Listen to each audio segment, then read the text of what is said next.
What is up, 49er faithful? This is Odyssey Sports 49ers Web Zone No Huddle podcast. I am Brian Rennick. I am joined by the legendary Al Sacco.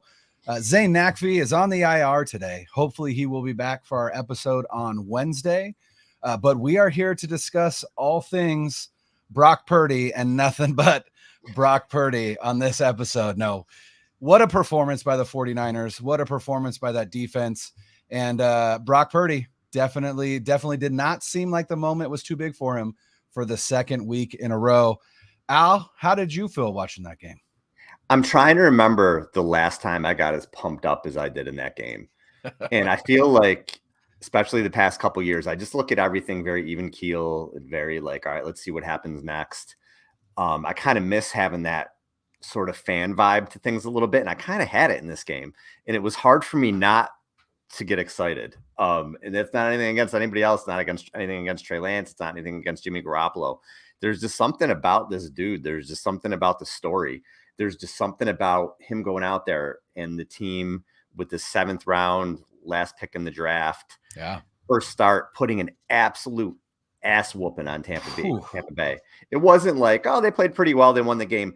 From the word go, they whooped their ass. And it was just awesome. And the touchdown at the end of the half to make it 28-0, just throwing a dime. Like, you're just like, he's getting crushed and just flinging it out there and it's a touchdown. And I was just like, hell yeah, dude. Like, that was awesome. I don't remember last time I've been that excited in the first half of a game. Yeah. That's a great point. I've tried since becoming, a content creator. I hate saying that. I hate saying like that this is anything other than, fans coming together and talking about their favorite football team. But, I really have tried to remove myself a little bit in terms of my fandom in order to be, I would say, a little bit more even keel in how I view the team and in how I view the moves that they make, all that stuff, right? I'm trying to take a little bit of the fan out of it. But for whatever reason, this Brock Purdy thing, I mean, we got the shirts. I started selling the shirts. I made that. Like, there's just something about the excitement of what this is. And I really can't put my finger on it, but I just know that it's exciting. And I know that it has gotten the entire fan base excited. And there are some ridiculous conversations happening, and we don't need to get into things like that. But what I am excited to talk about is just how dominant this team is currently and what that means moving forward, at least this season. We don't need to look forward to 2023. It is what it is. I'm riding this Brock Purdy hype train until the wheels fall off. And it feels like that's going to be the playoffs. It doesn't even feel that way. It is going to be the playoffs. The question is, how far can they get in the playoffs? And just to stay back on the quarterback thing, because it is relevant in a sense that you talked about how excited you are. I talked about how excited I am.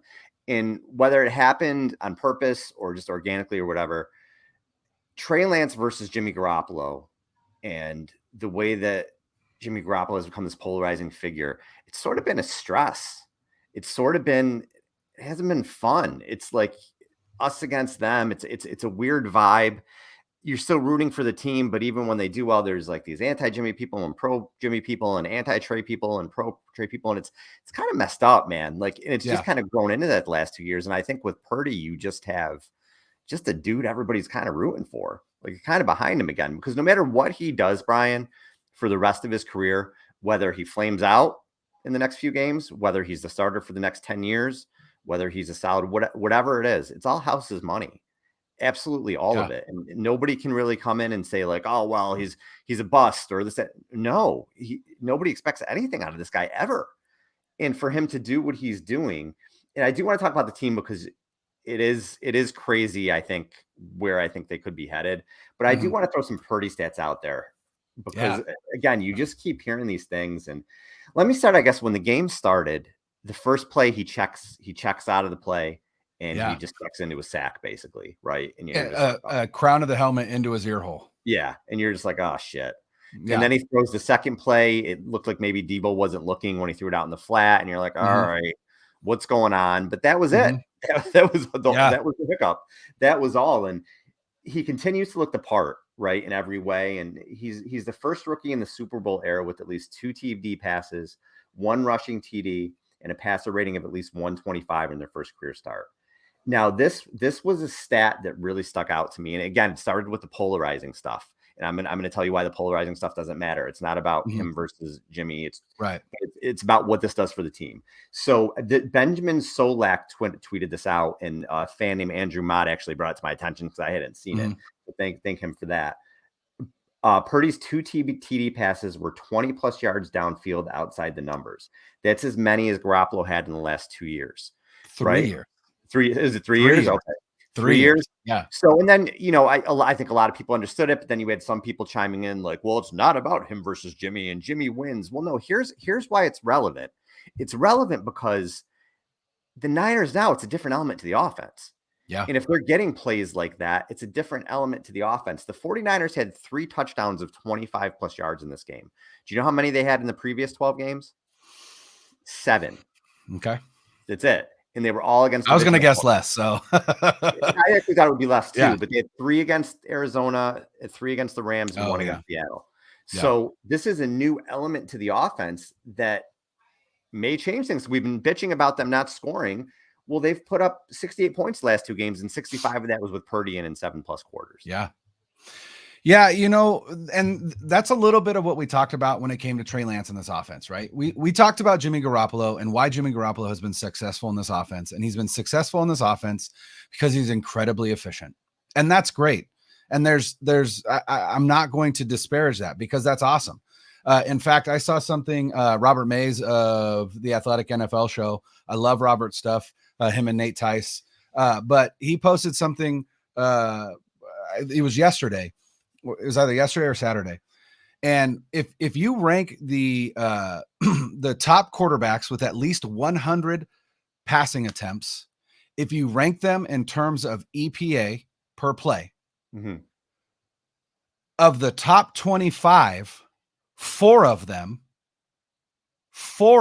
are Kyle Shanahan quarterbacks: Jimmy Garoppolo, Nick Mullins, Trey Lance, and CJ Beathard. Can you believe that? CJ Beathard and Nick Mullins, right? We're talking in history. We're not talking recently. We're talking in history. EPA per play, which means expected points added. It's an efficiency metric.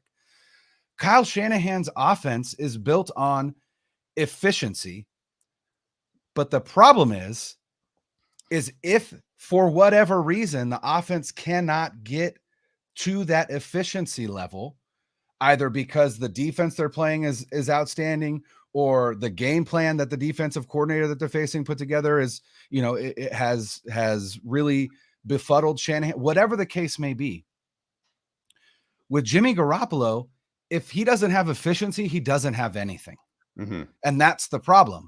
Now with Trey Lance, what we said was he's not going to be as efficient as Jimmy Garoppolo. We already knew that going in. He's not going to be. That's not part of his game. But what he can be is more dangerous in picking up chunk yardage, right? More dangerous in the deeper levels of the field, where if you can attack there, then your inability to be efficient gets masked a little bit because you are picking up chunk plays. You're getting long touchdowns, things like that.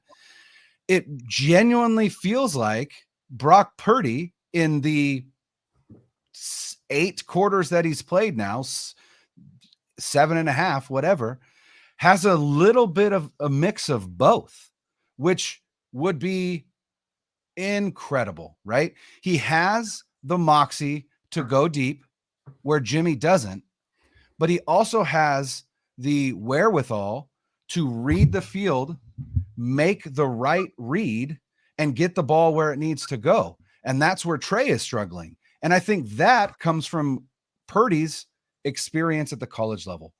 4 years as a starter, right? And so it's almost like the best of both worlds, right? You've got the big, from what we've seen so far, the big playability of Trey Lance married with the efficiency of Jimmy Garoppolo, and now you've got Brock Purdy. Now, again, small sample size. We're talking 2 games. Right. But that, to me, is what's most exciting.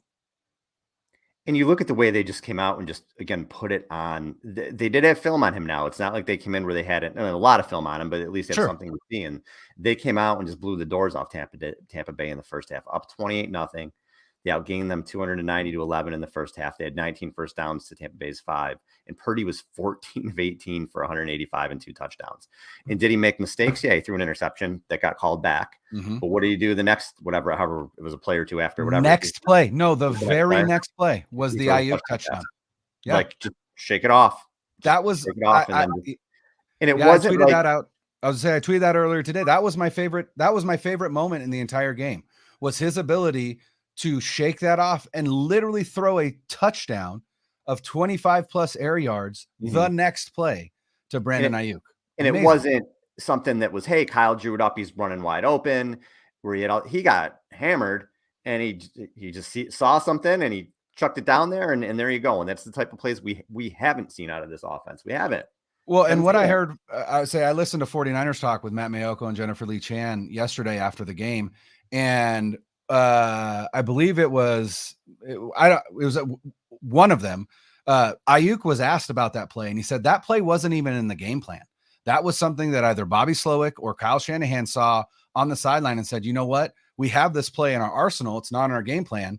Let's use this one right now. Let's take advantage of it. And so that's what they did. It's that what they call a sluggo, a slant and go, right? Ayuk fakes the slant and then goes. And I know that ball died to Ayuk. He had to wait for it and then turned around to run it in. But I think part of that was Purdy didn't have anywhere to step up, right? There was literally a guy bearing down on him. He got lit up on that play. He couldn't step fully into it. And so he got as much as he could. If he had more runway, more room to step up, I think he would have led Ayuk. And so again, does Purdy have the biggest arm? Absolutely not. Does he have enough arm to succeed in this offense? It seems that he does. It looks that way. And again, with the scoring thing now, so the Niners had started to get it going a little bit prior to Purdy going in, but it was still inconsistent. So they put up 31 on the Rams, and we said, okay, let's pump the brakes because it's the Rams. And then they put up 22 on the Chargers, and that was a slog. Then they come out to Arizona, and it looks like they're firing on all cylinders, right? They look great, but then the next week against New Orleans, again, it's just 13 points. Well, now the last 2 weeks, they've had really no trouble scoring at all. And we'll see now. We'll get into this Deebo stuff in a little while and update on that and talk about what we think of it. But what you're seeing is maybe this guy, and again, he could flame out. We don't know. Sure. But maybe he's just exactly what Kyle's been looking for. He doesn't have the mobility of Trey, but he could run. He could run around. More mobility than Jimmy. Way more. Much more than Jimmy. Yeah. But he's got more than Jimmy. So it's, you know, he could run around a little bit. So it's a little bit meat in the middle there. He's got moxie. Jimmy's got some moxie. Purdy's got a lot of moxie. Yeah. Purdy's going to make plays downfield that Jimmy won't. But he's going to be more efficient, you know, in the intermediate than Lance would be. So maybe he's just exactly what they're looking for. So, and we'll get into, you know what? I hope we have that problem. I hope in 2 months we're talking about what the hell are we going to do next year. I really do. I hope that we have a comment here that says, just imagine how good Trey can be once he gets that experience. And that's been it, right? That's been the argument. That's been the argument for Trey. He just doesn't have the experience. Now, the problem is if Purdy leads them to the promised land and brings home number 6, I mean, it's likely going to be a quarterback competition, but I would imagine Purdy would have the leg up. But we'll see. Obviously, that's a problem. Like you said, Al, I would absolutely love to have. Love it. I would love to have that problem where we've got this rookie quarterback that led us to a 6th Lombardi, and we've got this 3rd-year starter who we spent a boatload of capital on, but ultimately doesn't matter. No, because we brought home number 6. Did he bring it home? No. But again, does that matter? And to me, the answer is no. Now, do I think that Trey should have an opportunity to win the job? 100%.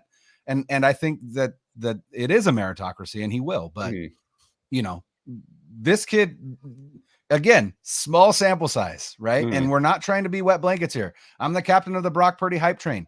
I will continue to hype this kid till, like I said, the wheels fall off. But it does feel different with him on the field than it did with Trey and than it did with Jimmy, which I think is interesting.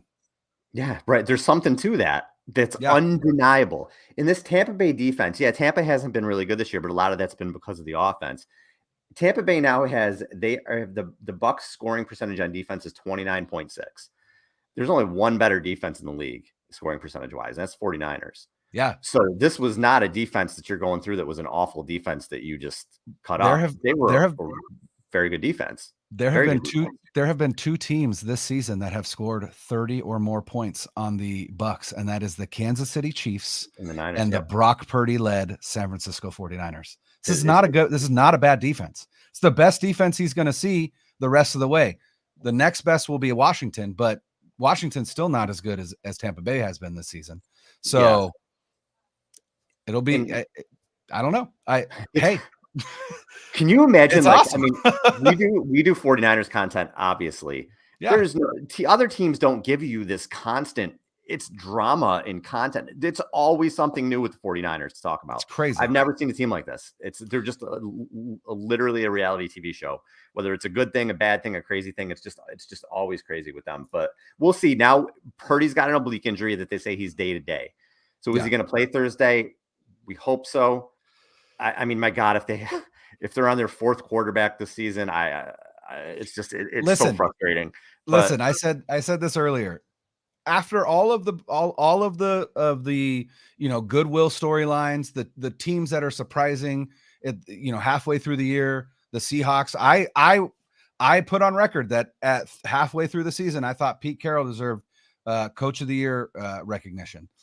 Now that those teams have kind of come back to fallen down to earth a little bit, there is 100% a discussion to be had about Kyle Shanahan and John Lynch winning Coach of the Year and Executive of the Year for what they have done with this 49ers team in 2022.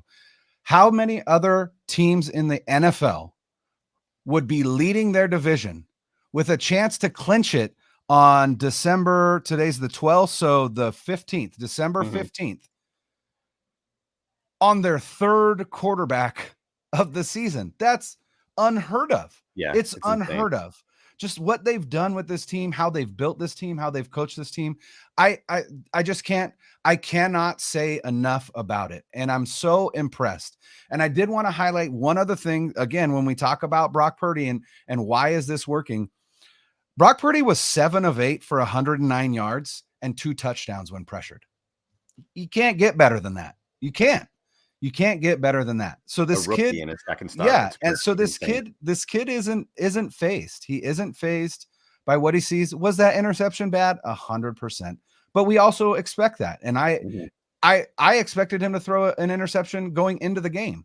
So the fact that he came out without one, super impressed as well. Yeah. So, and there's more to this offense, and I do want to get into it just because I think it's important to talk about. But man, this kid and Kyle Shanahan, just so many kudos to the both of them.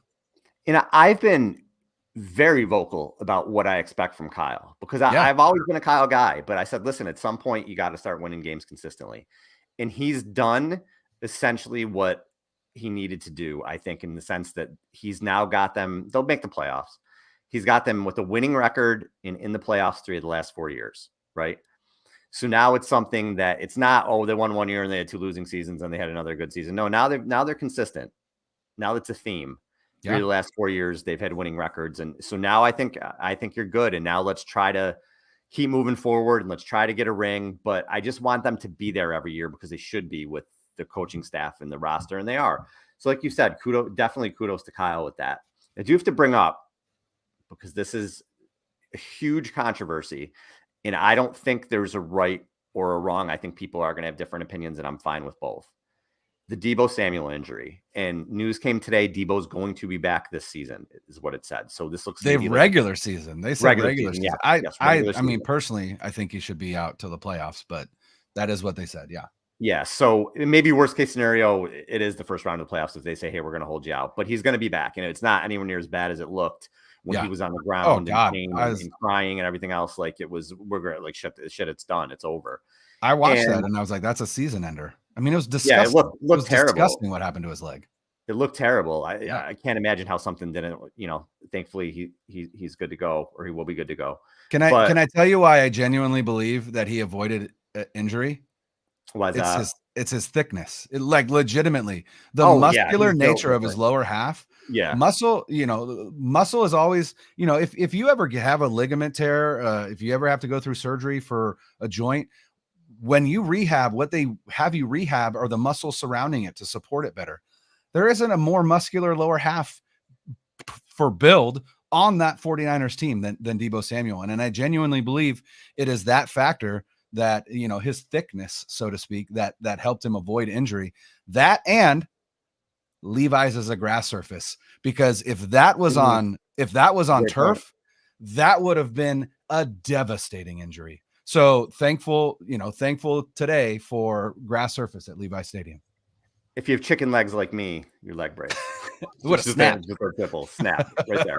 But you know what? So there was a lot of, again, anger that why you running Deebo up the middle, up 21-0. Jerry Rice, I believe it was on his Instagram. Please stop running our skill players up the middle. Trey Lance, Jimmy Garoppolo, now Deebo Samuel all hurt. So people definitely fall on both sides of the fence with this. One, people are like, it's football. That's what Deebo made his money with last year. Yeah. They like to run him. He's a wide back. It was only 21-0. And Kyle brought up afterwards, the 28-3 game in the Super Bowl with Atlanta last year against Detroit. Tom Brady. So he's still trying to win the game. Yeah, completely. That's fine. But the other side of it is what there's other things you could do there to win the game. Why are you running them up the middle? There's a reason running back shelf life is they don't have a long shelf life. There's a reason people don't like to pay running backs, because they get hurt because of that, because they're running into the teeth of the defense. So there's an argument on both sides. So I'm not going to say that and be wishy-washy. I'll tell you where I stand on it. I'd prefer they don't, unless it's in a big spot. So if you're in the playoffs, all bets are off. If it's a big game, end of the season, you need all bets are off here and there. But it hasn't really been working this season anyway, when they've been running them up the middle, much better on the edges anyway. And I don't love it. I don't love them doing it with Lance, because not that I feel people are like, oh, well, they run Lamar and they run Jalen Hurts and Justin Fields. If you watch those guys run, those guys are runners. They avoid contact. They slide. Yeah. Trey Lance kind of stumbles and then runs into people as hard as he can. It was whether it's Lance's fault or Kyle's fault for telling him he needs to stop, whatever. That was going to happen, it seemed like. So I'm more on the side of, be cautious. Don't do that if you don't need to. I would have preferred something else. But also, if you said to me, Al, it was 21-0, Kyle's just trying to make a play there. Okay, I see where you're coming from there too. So I do see both sides of it. For me personally, I'd prefer to mitigate risk. That's my personal preference on that. I don't like running stars up the middle like that. I think you have to try to protect them, and sometimes maybe protect them from themselves. But I could see both sides. So I don't know where you are on it, but it was definitely a big controversy, and I think it will continue to be. But yeah, I actually am on the opposite side. Not the opposite. I mean, your side is measured. I'm saying those that are, gnashing their teeth at Kyle Shanahan for running Deebo. Couple things. One, that was not a designed up the middle run. That run was designed to go to the outside. And instead of following his lead blocker, who was George Kittle, Deebo saw an opening and cut back in the middle. So one, he didn't run him up the middle. So for everyone that is crying on Twitter, stop running your stars up the middle, he didn't. Deebo made that choice. Now, second, Deebo made that choice because he's not a running back. If he were a running back, he would have followed his blockers, because that's what you're supposed to do. So there is a little bit of, if you can't trust that he's going to follow his blockers, then perhaps you need to start dialing back those runs a little bit, because like you said, when you do run up the middle, you do increase your injury chances. Mm-hmm. Now, the type of injury that happened, that could have happened down the field. Sure. What happened was he got pulled down from behind and rolled up the back of his legs. Right now, granted, the guy that did it weighed 300 pounds, and a DB or a linebacker is going to weigh less than that. So maybe that doesn't happen. But at the same time, it is just, I'm not going to say a bad tackle. They didn't do it on purpose, but it's just an unfortunate situation.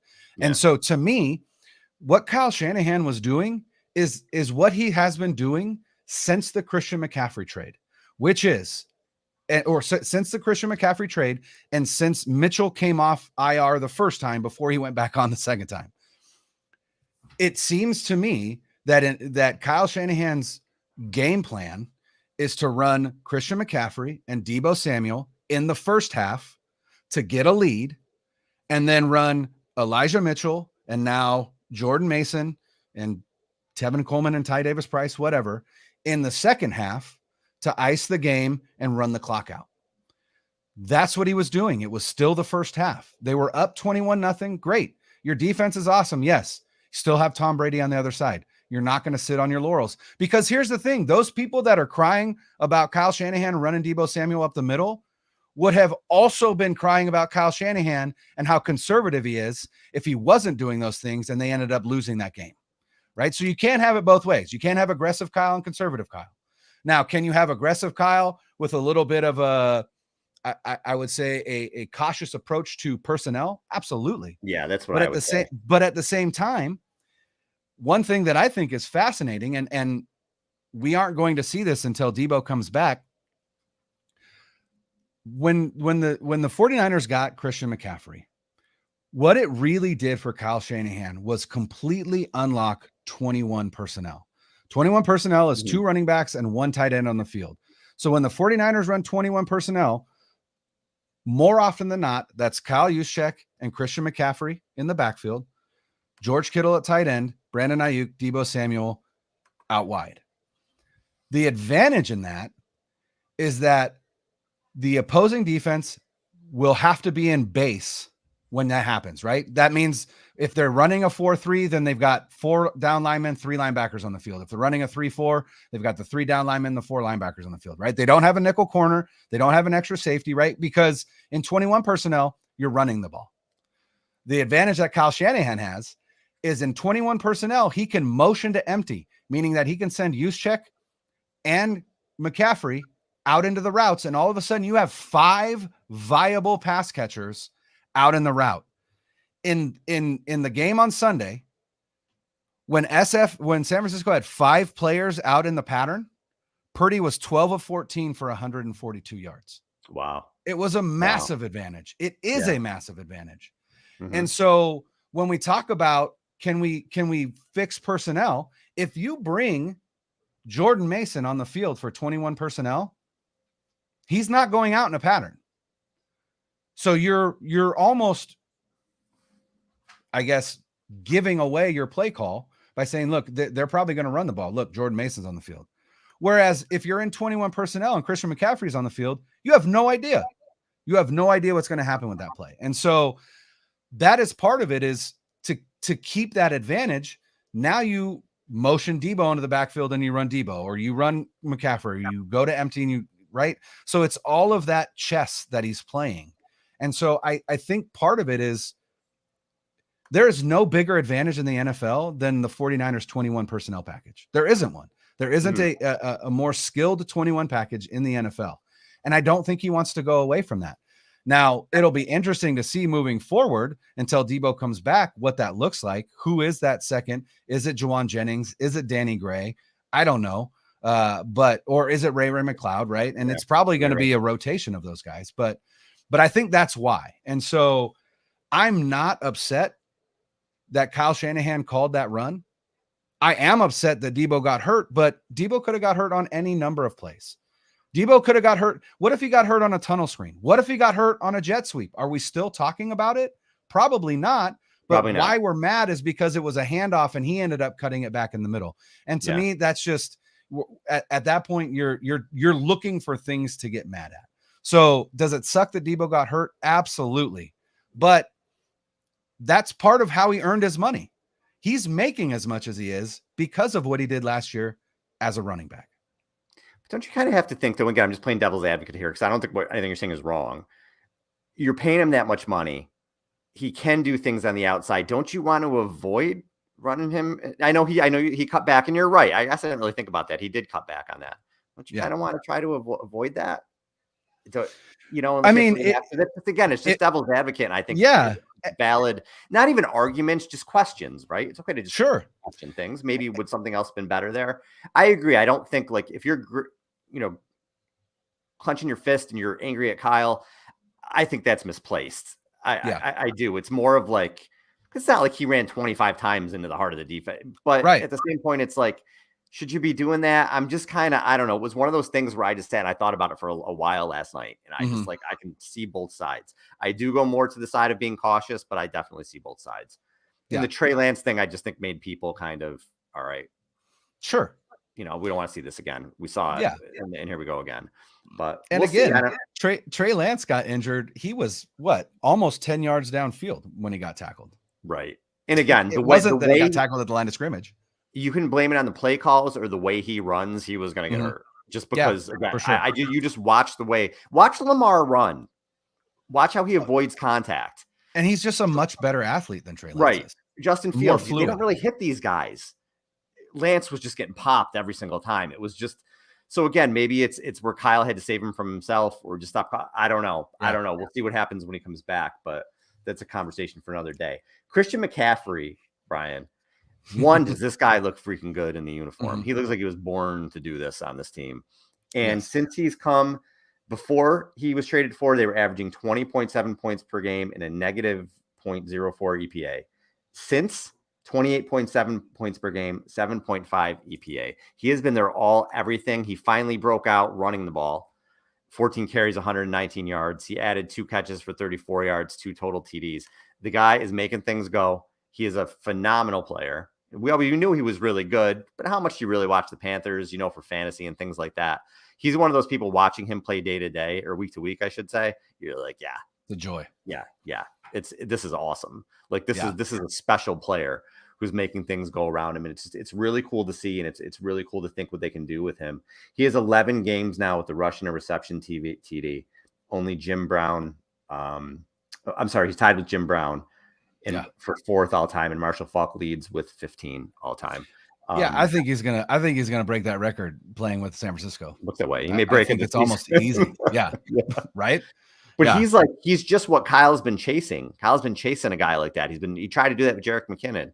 And now he's got him. And it looks like it was a phenomenal trade. And especially with Deebo down for the next few weeks here, at least now he can be, he's still going to have matchup problems because McCaffrey's out there. The only thing I want to say in this kind of McCaffrey's, I don't know if it was his first run, but the long run he had on the first drive, Deebo's touchdown was the next one. If you watch that play, the blocks that Kittle and Juszczyk throw on that it was beautiful. It was beautiful. And other teams just don't have guys like that, that can do things like that. And that was the first thing that stuck out to me is like Juszczyk, Kittle pulls and Juszczyk comes and makes this block. And you're like, whoa, that's your tight end and your fullback just basically helping to break that play open. And they just have so many guys that can do so many little things. The receivers block well. This team, when it's hitting on all cylinders and with a player like McCaffrey, can be really hard to stop. And we're starting to see that now. And it's really exciting. Yeah, I've been thinking a lot about Christian McCaffrey today, specifically, just because, again, you think about where this team was right prior to this trade, and I'm hoping I make it on. Robert, so I mentioned Robert Mays earlier. He hosts the Athletics NFL show, right? And when they do a mailbag, they do email questions, or you can call in to a voicemail and ask your question. And so I asked this question to him specifically. So I'm hoping I make it on the pod. We'll see. But has there been, because to me, the answer is no. But I'm not also a football historian, but has there been a more impactful trade, midseason trade in NFL history than this trade that the 49ers made to bring Christian McCaffrey in? Because here's the thing. Christian McCaffrey, since coming to San Francisco, the team is 6-1, right? That lone loss being that Chiefs loss. He had been there for 2 days, right? It is what it is. Since that Chiefs loss, they've won 6 in a row. They're undefeated. I don't know if it's Christian McCaffrey or if it's the Niner red Jordan 1s that I started wearing right after there. Probably a combination of both, but I digress. Here's the thing. Christian McCaffrey, on offense, right? So San Francisco's offensive DVOA prior to the McCaffrey trade, they were 21st in the NFL at minus 3.7%, which means that they were worse than an average NFL offense, right? With DVOA, 0% is average. A positive DVOA means you're better than average. A negative DVA means you're worse than average, except when it comes to defense. You want to be negative on defense. That means that you're affecting the game. They were 21st at minus 3.7%. Post-trade, so from weeks 7 till now, and this is, I imagine, is going to go up because they don't have their numbers out yet because we still have Monday night. So I believe that they will go up. But before that adjustment, since the Christian McCaffrey trade, the 49ers defense or offensive DVOA is 4th at plus 22%. So that is a 25% swing from pre-McCaffrey to post-McCaffrey. Specifically within that time frame, they are second in pass DVOA at plus 51.1%, which is behind only the Chiefs, who are at 52%. He has quite literally transformed the entire San Francisco 49ers offense. Without Christian McCaffrey, we are not having any of these conversations. And that's what he's done to this offense. And it's just incredible to think about. And it's incredible to think specifically the parallel between Bill Walsh saying, my offense finally clicked when I got Roger Craig, and now Kyle Shanahan saying, my offense finally clicked when I got Christian McCaffrey. And what do those two have in common? They are far and away the best receiving running backs in the NFL, bar none. Christian McCaffrey is a better receiver than some of the wide receivers in the NFL. That's how good he is. Yep. That's how good he is. His route running is better than 60% of the wide receivers in the NFL. It's bonkers. And so, and I think it all comes back to that multiplicity within 21 personnel, the ability to attack base defenses with your 21 personnel, which is typically a running personnel. It's been awesome. I cannot express enough how fun this offense is with Christian McCaffrey in it. Yeah, and he's just been such a safety valve as well in the passing game. In addition to big plays, he's been targeted 43 times. He's got 35 catches. He's got 124 total touches since joining the 49ers, 742 yards from scrimmage and 6 TDs. He's just been a beast. Absolute beast. So I love when we go through this, Brian, and we talk after a show and like after a game, and we talk about the offense and the quarterback for so long. And this legendary defense is just an afterthought. It just continues to be an afterthought. This defense that has given up now, I mean, just they've given up 19 points or less in 11 of 13 games. 11 of 13, 19 or less. 6 of 13, 11 or less. And on the season, the team itself has given up 15.1 points per game. That's it. That's it. And you look at, again, it's in a game where I thought Bosa should have had a sack on that play where Brady looked like his knee was down when he threw it away. But they don't have any sacks. But so, you know, Bosa doesn't jump off the stat sheet. But you look, well, who else contributed? Dre Greenlaw was unbelievable in this game. Oh, my God. 15 so tackles, good. An interception. He's quickly becoming and a Tom Brady autograph. And a Tom Brady autograph. And good on Brady, because for sure, for those who don't know, Greenlaw, sport, and actually Fred Warner was there too. They went up to him after the game and was like, hey, it was an honor. And Greenlaw asked him to sign the ball that he intercepted. And Brady could have been like, get the hell out of my face. Get the hell out of What are you talking about? He was polite to him. He signed it. Brady also signed Juwan Jennings' jersey. I saw that. Did he really? Yeah. So that's, that's cool. I mean, he doesn't have to do that stuff, especially with how competitive Brady is. I'm sure he was pissed. But even Brady said they got their ass whooped. Yeah. And you don't see Tom Brady look that bad. Even in the season like this where they haven't been playing well. Again, they couldn't do anything. You have the touchdown that got called back. Things happen during the course of a game. But for the most part, again, this defense just absolutely stifled them. There was nothing happening.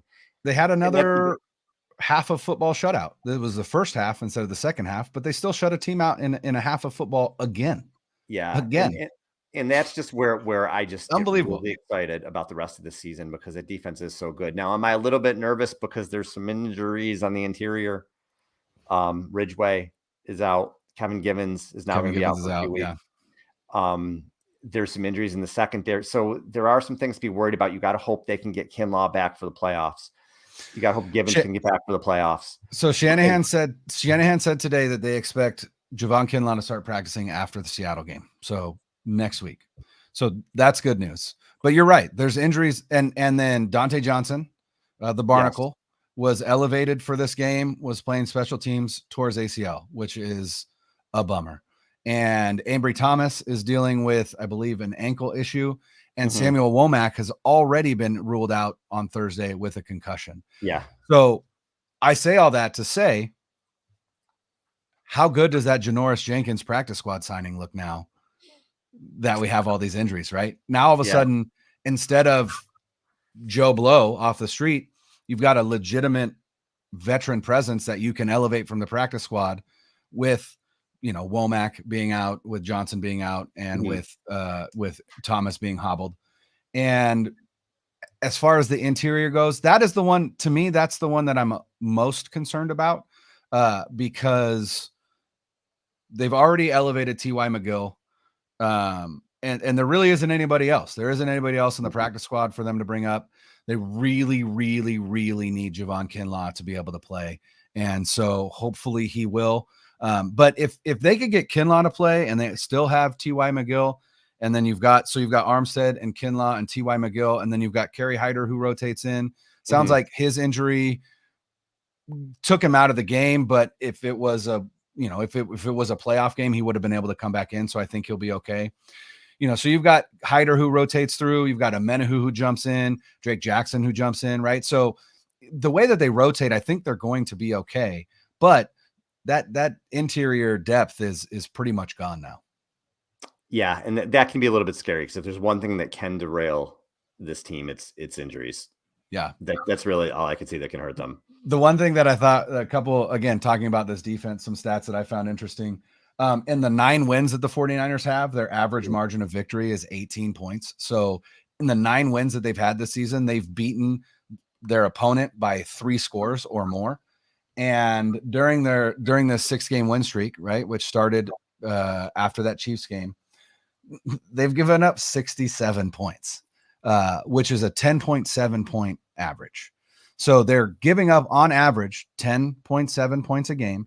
And during this 6-game win streak, the offense has been scoring 28.7 points. So they've been beating these teams by 2 scores. It just comes down to, there hasn't been an offense yet this season outside of the Chiefs, which seems like it was a wake-up call or an aberration more than anything, that has really been able to do anything against this defense. And it's just fun to watch. It's fun to watch good defensive football dismantle good offenses like the Dolphins. We broke Tua. Did you see Tua on Sunday night? Yep. D'Amico Ryan showed people what to do. Press those receivers, take away the middle of the field, and Tua has not answered the bell, at least in the past couple of weeks. Now we'll see. Neither has McDaniel, so hopefully we can see him make some adjustments. That's what I was going to say. We'll see if they can make adjustments, because we've been praising McDaniel. Well, now people are onto what you're doing, so can you make an adjustment? Yeah. Brian, you mentioned before, I know we're coming up against it, but you mentioned, so those 2 weeks, the defense was, just not the defense. Week 6 against Atlanta, when they were banged up, they technically gave up 21, but the team gave up 28 with the fumble return. And then against the Chiefs, where there's 44. So that's, what is that? 64, 72 points in those 2 weeks. You take that out, this team has only given up 125 points. In 13 games, or in 11 games, or 11 games. Yeah. 11 games. So you're talking, take those 2 games out. I know they happen, but yeah, it was a rough couple weeks. Take them out, 11.36. I mean, just insane. Just absolutely unbelievable in this day and age. So we'll see, man. I think we're feeling good. Like I said, was as excited as I've been in a game in a while. Maybe it was just putting it to Brady. Maybe it was just seeing Purdy come out of nowhere and doing this. Maybe it was just the fun of seeing this team click on all cylinders. I don't know what it was, but this game was as pumped up as I've been for a regular season game. And it's been a while, man, since I was that excited. I don't know if other people feel that way, but it's been a while for me. And like we said, it for whatever reason, this kid just brings some level of excitement that, Mhm. wasn't there. And I think there's a part of me that wonders if it's like, well, I mean, we don't have a choice, right? There isn't anyone else. Josh Johnson Mhm. isn't going to do anything, right? And hopefully he doesn't have to play Thursday.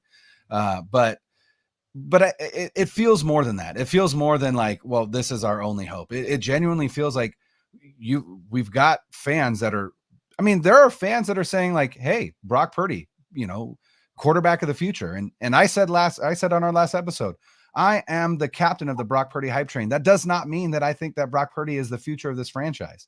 But if he continues to play this way, I have no choice but to think, hey, maybe he is. Now, when was the last time we had a very exciting, very unknown quarterback come in and reel off 5 straight victories? That was 2017 with Jimmy Garoppolo. Mhm. And we all crowned him the franchise, right?